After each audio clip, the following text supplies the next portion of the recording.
రిషి,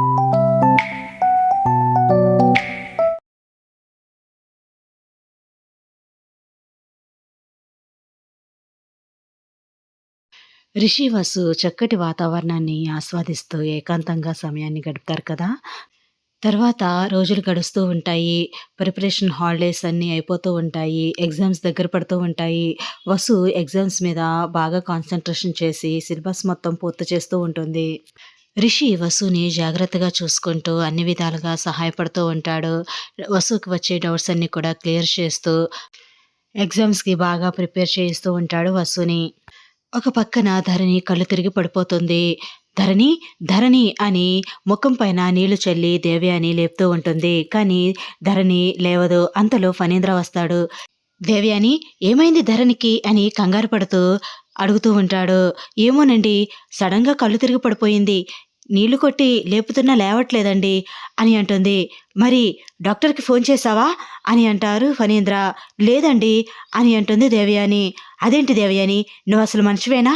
కళ్ళు తిరిగి పడిపోతే కనీసం డాక్టర్ని పిలిపించాలనే ఆలోచన కూడా రావట్లేదా నీకు అని డాక్టర్కి ఫోన్ చేస్తారు. డాక్టర్ వెంటనే బయలుదేరతాడు. అంతలో శైలేంద్రకు కూడా ఫోన్ చేస్తాడు ఫణీంద్ర. శైలేంద్ర కూడా వెంటనే వచ్చేస్తాడు. డాక్టర్ వచ్చి చెక్ చేస్తారు. మోమ్, ధరణికేమైంది అని అడుగుతూ ఉంటాడు శైలేంద్ర. ఏమోరా, డాక్టర్ చెక్ చేస్తున్నారు, ఇంకా ఏమీ చెప్పలేదు అని అంటుంది దేవయాని. ఏరా శైలేంద్ర, నీకెన్నిసార్లు చెప్పాలి? భార్యని పట్టించుకోవడం ఏమైనా ఉందా? తను తింటుందా సరిగా లేదా అనేది నీకస్సలు పట్టదారా? చూడు, ఈరోజు కళ్ళు తిరిగి పడిపోయింది. తను సరిగా తినడం లేదు. తను ఆరోగ్యం బాగోపోయినా చెప్పుకోలేదనుకుంటా. అందుకే తను ఇలా పడిపోయింది అని అంటూ ఉంటాడు శైలేంద్రతో ఫణీంద్ర. లేదు డాడ్, ధరణికి ఇలా ఎందుకు జరిగిందో నాకు అర్థం కావట్లేదు. తను బాగానే ఉంది. తను ఆరోగ్యం బాగానే ఉంది అని అంటూ ఉంటాడు శైలేంద్ర. తన ఆరోగ్యం బాగుంటే ఇలా ఎందుకు జరుగుతుందిరా?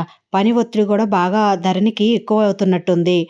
దేవయాని, నీకెన్నిసార్లు చెప్పాను, ధరణికి అప్పుడప్పుడు సహాయపడుతూ ఉండు, లేకపోతే ఒక పని మనిషినైనా పెట్టుకోమని చెప్పాను కదా. ఇప్పుడు చూడు ఏం జరిగిందో. కొన్ని రోజులు ధరణికి రెస్ట్ ఇవ్వు.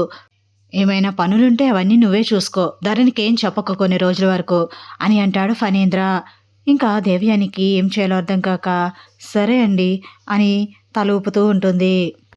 తల ఊపడం కాదు, ధరణి చేత ఏదైనా పని చేయించినట్టు చూశానో అప్పుడు చెప్తా నీ సంగతి అని అంటాడు ఫణీంద్ర.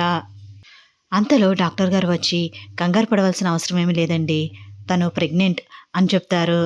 డాక్టర్ గారు, ఎంత గుడ్ న్యూస్ చెప్పారు అని డాక్టర్ గారి చేతులు పట్టుకుని షేక్ హ్యాండ్ ఇస్తూ థ్యాంక్ యూ చెప్తూ ఉంటాడు శైలేంద్ర. అయ్యో, నాకు కాదండి, మీ వైఫ్కి చెప్పండి అని నవ్వుతూ ఉంటారు డాక్టర్ గారు. ఓ సారీ అని గబగబా లోపలికి వెళ్తాడు శైలేంద్ర. శైలేంద్ర గారు కొంతసేపటికి స్పృహలోకి వస్తారు, అప్పుడు మాట్లాడొచ్చు అని అంటారు డాక్టర్ గారు. ఓకే డాక్టర్ అని ధరణి పక్కకి వెళ్ళి కూర్చుంటాడు శైలేంద్ర. ఇంకా తర్వాత నేను వెళ్ళొస్తానండి, కొన్ని మెడిసిన్స్ రాస్తున్నాను, ఆ మెడిసిన్స్ వాడండి, ఎక్కువగా బరువు పనులేమీ చేయించొద్దు అని మెడిసిన్స్ రాసిన చీటీని దేవయాని ఫణీంద్రకి ఇస్తూ డాక్టర్ గారు వెళ్ళిపోతారు. ఇంకా ఆ చీటీ పట్టుకుని దేవయాని ఫణీంద్ర ఇద్దరు కూడా లోపలికి వస్తారు. శైలేంద్ర, కంగ్రాచులేషన్స్ రా, నువ్వు తండ్రివి కాబోతున్నావు అంటే నాకు చాలా సంతోషంగా ఉందిరా అని అంటారు ఫణీంద్ర. డాడ్, నాకు కూడా చాలా సంతోషంగా ఉంది. అసలు ఎలా మాట్లాడాలో ఏం మాట్లాడాలో కూడా నాకు అర్థం కావట్లేదు సంతోషంతో అని అంటాడు శైలేంద్ర. సరేరా, నీ సంతోషాన్ని నేను అర్థం చేసుకోగలను, కానీ ధరణికి స్పృహ రాగానే ఆ సంతోషాన్ని ధరణితో పంచుకో. దేవయాని, మనం వెళ్దాం పదా అని అంటాడు ఫణీంద్ర. మీరు వెళ్ళండి, నేను ఇప్పుడే వస్తాను. ఇదిగో ఈ మందుల చిట్టీని శైలేంద్రకు చెప్పి తీసుకురమ్మని చెప్పి వస్తాను, మీరు నడవండి అని అంటుంది దేవయాని. సరే త్వరగా రా అని ఫణీంద్ర అక్కడి నుండి వెళ్ళిపోతాడు. ఇంకా దేవయాని ఆ మందుల చీటీని శైలేంద్రకి ఇస్తూ, ఇదిగోరా, డాక్టర్ గారు ఈ మెడిసిన్స్ కంపల్సరీగా వాడమన్నారు, ఈ మందులు తెప్పించి ధరణి చేత వాడించు అని అంటుంది దేవయాని. సరే మమ్మీ అని అంటాడు శైలేంద్ర. అప్పుడే ధరణికి స్పృహొస్తూ ఉంటుంది. దేవయాని శైలేంద్ర మాట్లాడుకుంటూ ఉంటారు. ఏంటి మమ్మీ, నీకు సంతోషంగా లేదా?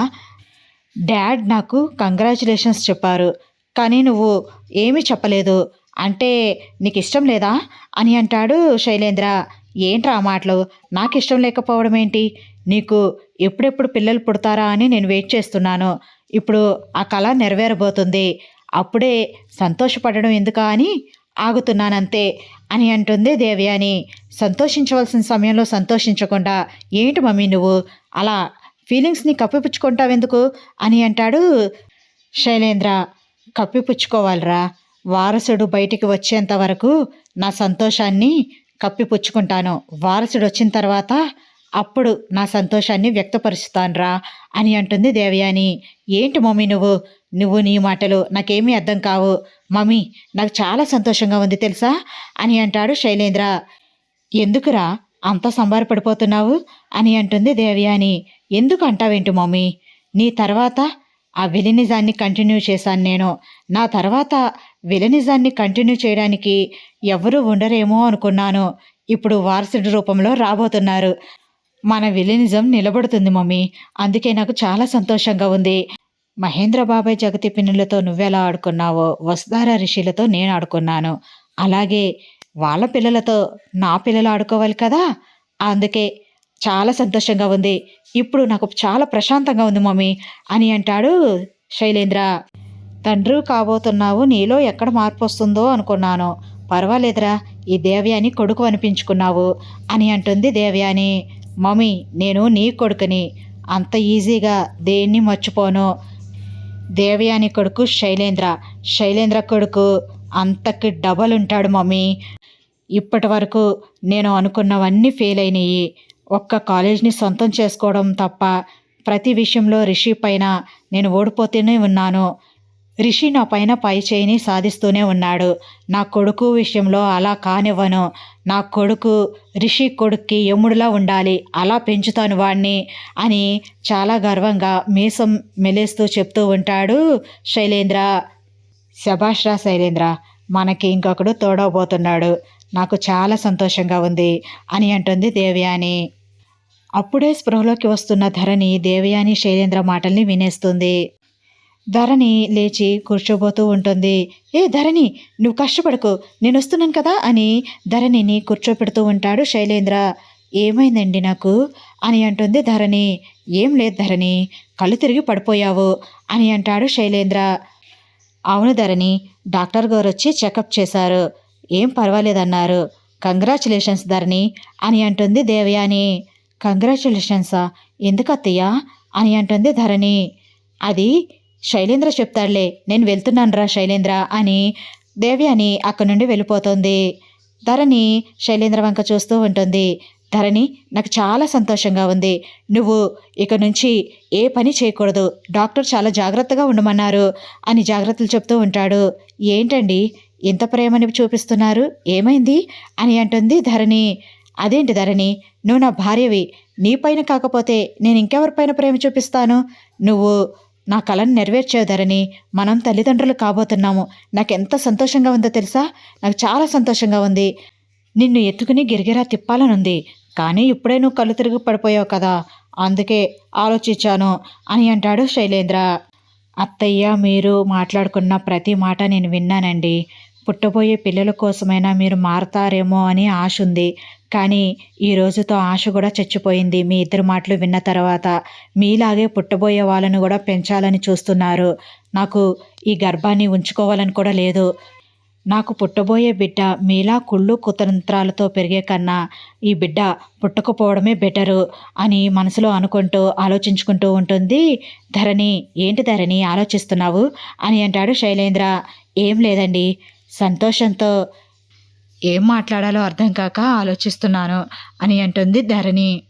నువ్వు రెస్ట్ తీసుకో ధరణి, నేను ఇప్పుడే వస్తాను అని శైలేంద్ర అక్కడి నుండి బయటికి వెళ్ళిపోతాడు. ధరణి ఆలోచించుకుంటూ ఉంటుంది. ఏ తల్లైనా సరే 9 నెలలు మోసి జన్మనివ్వాలి అనుకుంటుంది. ఏ తల్లి చంపుకోవాలి అనుకోదు. కానీ నాకు ఇలా దుర్మార్గుల చేతుల్లో దుర్మార్గపు ఆలోచనలతో బిడ్డను పెంచడం కన్నా ఈ బిడ్డ పుట్టుకుపోవడమే బెటర్ అనిపిస్తుంది. ఏదో ఒకటి చేసి ఈ బిడ్డ ఈ భూమి మీదకి రాకుండా చేయాలి, ఏం చేయాలి అని ఆలోచించుకుంటూ ఉంటుంది ధరణి. ఒక పక్క వసు బెడ్ పైన కూర్చొని చదివి అలసిపోయి అలానే నిద్రపోతూ ఉంటుంది. అంతలో రిషి వస్తాడు. వసుని చూసి నవ్వుకుని ఇంకా అక్కడ బుక్స్ అన్నీ బెడ్ పైన ఉండడం చూసి ఆ బుక్స్ అన్నీ తీసి టేబుల్ పైన పెట్టి వసుని మంచిగా పడుకోబెట్టి బెడ్షీట్ కప్పుతూ ఉంటాడు. రిషి బెడ్‌షీట్ కప్పుతూ ఉంటే వసు రిషి చేతిని పట్టుకుంటోంది. రిషి వసుని చూసి "ఏయ్ దొంగ పడుకోలేదా?" అని అంటాడు. వసు నవ్వుతూ "పడుకున్నాను. మంచి నిద్ర పట్టేసింది. మీ చేతి స్పర్శ తగలగానే మెలుకువ వచ్చేసింది" అని అంటుంది. "హో! నా చేతి స్పర్శలో అంత మహిముందా?" అని అంటాడు నవ్వుతూ. "చాలా" అని కూర్చోమన్నట్టుగా రిషికి సైగ చేస్తూ నవ్వుతూ ఉంటుంది వసు కూడా. రిషి వసు పక్కనే కూర్చుంటాడు. రిషి ఒడిలో వసు తల పెట్టుకుని "సార్ నాకేదో కలొచ్చింది సార్" అని అంటుంది.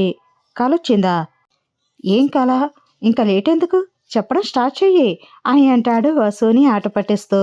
"సార్ మర్చిపోయాను సార్" అని అంటుంది వసు బొంగుమూతి పెడుతూ. "హమ్మయ్య! బతికిపోయాను" అని అంటాడు రిషి నవ్వుతూ. "ఏంటి సార్ మీరు? ఆ కలేంటో గుర్తు రావడం లేదు. ఎంత గుర్తు చేసుకున్నా సరే" అని అంటుంది వసు. "మర్చిపోయినప్పుడు మళ్ళీ గుర్తు చేసుకోవడం ఎందుకు?" అని అంటాడు రిషి. "అదేంటి సార్ మీకు చెప్పాలి కదా" అని అంటుంది వసు. "పర్వాలేదులే గుర్తొచ్చినప్పుడు చెప్తూగానిలే. మరీ అంత స్ట్రెస్ తీసుకోకలే" అని అంటాడు రిషి నవ్వుతూ. "సార్ అది కాదు సార్.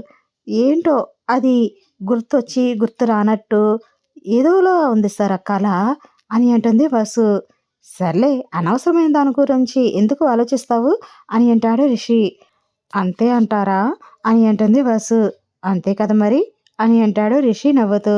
అలా సరదాగా ఇద్దరు మాట్లాడుకుంటూ ఉంటారు. అంతలో మాధవి "వసు డిన్నర్ చేద్దురుగాని రండి" అని పిలుస్తూ ఉంటుంది. "సార్ అక్క పిలుస్తుంది" అని అంటుంది. "పద వసు డిన్నర్ చేసొద్దాము" అని అంటాడు రిషి.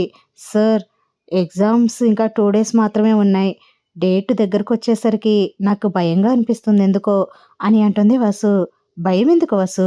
అయినా వస్తారా భయపడడం ఏంటి ఎగ్జామ్స్‌కి" అని అంటాడు రిషి. "ఏమో సార్ ఫస్ట్ టైం భయంగా అనిపిస్తుంది. ఇటు ఎగ్జామ్స్, ఇంకోవైపు డెలివరీ డేట్ కూడా దగ్గరలోనే ఉంది కదా! అందుకే కొంచెం టెన్స్‌డ్‌గా అనిపిస్తుంది" అని అంటుంది వసు. "అలాంటి విషయాలేమీ ఆలోచించకు వసు. టెన్షన్ పడకు. నేను నీ దగ్గరే ఉన్నాను కదా! నీకేమీ కాదు. నేనున్నాను కదా" అని అంటాడు రిషి ధైర్యం చెప్తూ. "మీరున్నారనే చాలా ధైర్యంగా అనిపిస్తుంది సార్. కానీ అప్పుడప్పుడు పిరికితనం వచ్చేస్తుంది" అని అంటుంది వసు. రిషి నవ్వుతూ "పిచ్చి వసు నేనున్నాను కదా! నీకేమీ కానివ్వను" అని నుదుటిపైన ముద్దు పెడుతూ "పద డిన్నర్ చేసొద్దాం" అని అంటాడు. "సరే సార్" అని ఇద్దరు కలిసి డిన్నర్ చేయడానికి హాల్లోకి వెళ్తారు. ఐ హోప్ వీడియో నచ్చితే కనుక లైక్ చేయండి ఫ్రెండ్స్. మన ఛానల్ని ఫస్ట్ టైం చూస్తున్న వాళ్ళైతే సబ్స్క్రైబ్ చేసుకుని బెల్ ఐకాన్ ప్రెస్ చేయండి. షేర్ చేయండి, కామెంట్ చేయండి మీ అభిప్రాయాన్ని. Thanks for watching. Bye bye.